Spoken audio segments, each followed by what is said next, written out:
What's good, everybody? This is Vaughn, and you know this is where you get that knowledge that you don't get in college. Today, I'll be talking to you about your financial report card, otherwise known as the personal financial statement. Your personal financial statement is a document that consists of your income statement and your balance sheet. This document serves as a snapshot of your personal financial position at any given point in time. If you are ever looking for a loan or any type of product that may require you to put up collateral, the bank will request that you submit a copy of your personal financial statement, and they'll use this document to get a better understanding of your current financial situation. The reason why I'm referring to it as your financial report card is because it's a document that should be reviewed and updated periodically so that you have a better understanding of your financial performance throughout the year. And this will put you in a position where you're able to make a much more astute decision once you're able to see which assets are performing and which ones are not. If you've ever played CashFlow 101, you know that at the beginning of the game, you're giving a personal financial statement for a specific occupation. And it looks a little bit like this. So this is the financial statement for a medical doctor. This shows you how much they make and all of their expenses, the assets that they own, and all of the liabilities that they have. And today I'm gonna go ahead and break this financial statement down for you. Typically, when an individual says they're a doctor, the average person thinks that individual makes a lot of money. But you have to think about it. A doctor goes to school all of those years focusing on a specific profession, and they become an expert in that profession. And a lot of the times they do a great job at what they do. But throughout that time period that they've been at school, they learn nothing about financial literacy. So a lot of the times doctors are not the best when it comes to managing their finances. And they end up having just as much expenses, if not more, as the amount that they make. So on an annual basis, they're making just as much money as they're spending. It's the lack of financial literacy that causes them to live paycheck to paycheck. Because they're able to afford nice things and they know nothing about investing, they end up using their hard-earned money to purchase liabilities. And because they're operating off of one source of income, they have to constantly work in order to maintain that lifestyle. And because of this, they end up being stuck in the rat race. So let's take a look at this financial statement, and it'll probably give you a better understanding of exactly what I'm talking about. And I highly recommend that you click the link in the description below and print yourself a blank copy of the financial statement and fill it out with your personal information. This will give you a better understanding of where you currently stand on your financial journey. We're going to start off with the income statement, then we'll move on over to the balance sheet. First things first, all of the numbers on this document are on a monthly basis. I know that some people get paid salary and some people get paid hourly. If you get paid salary, you're just going to take your total salary amount and divide that by 12. If you get paid hourly, you're going to take your hourly wage, multiply that by the 40 hours in a week, and then multiply that by the 52 weeks in a year to get your total salary, and then you'll divide that by 12. And that's the number that you'll use next to your salary on the financial statement.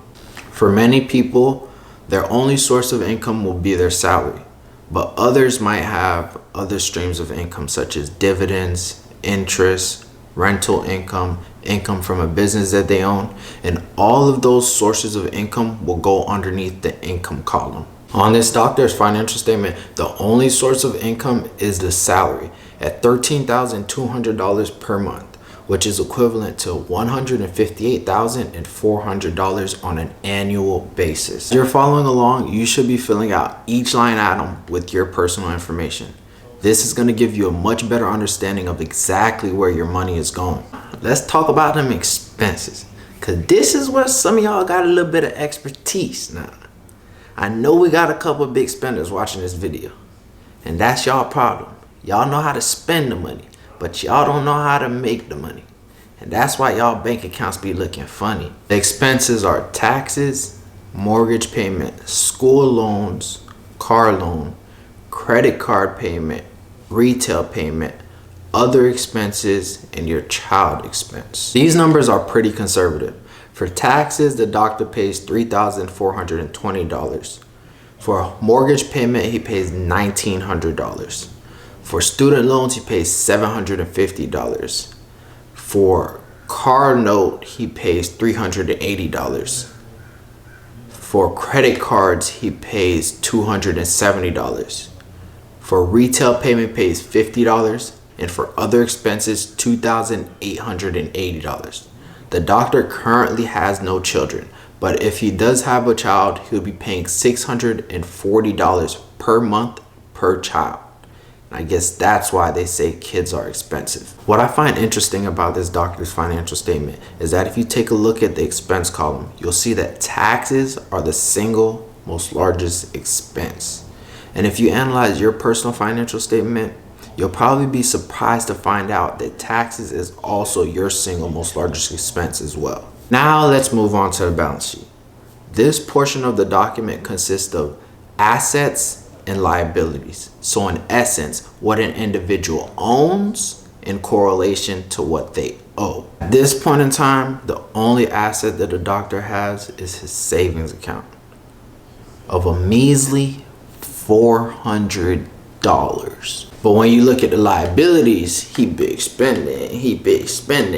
He got a home mortgage of $202,000, student loans of $150,000, a car loan of $19,000, credit cards of $9,000, and retail payment of $1,000. You look at this doctor's financial statement, you'll see that he makes a reasonable salary of $13,200 per month. But he also has a ton of expenses that total up to $9,650, which leaves him with $3,550 of disposable income. And he can use those funds to do whatever he wants. But because he lacks financial literacy, he doesn't know how to invest those funds in assets that will appreciate over time. So he tends to use those funds to purchase more liabilities, which keeps him in a constant cycle of earning and spending and earning and spending. And that's why it's important to understand that it's not about what you make, it's about what you keep. In CashFlow 101, the objective of the game is to obtain financial freedom, which means that your passive income has to be equal to or greater than your total expenses. And you can increase your passive income by acquiring income producing assets such as businesses or real estate, but you also have the ability to purchase and resell stocks, which will allow you to accumulate capital that you can then use to reinvest in other income producing assets. This game has taught me the importance of investing a portion of your disposable income. I look at it like a garden. If I plant a seed and I nurture that seed, over time it will grow. And it's the same thing with my funds.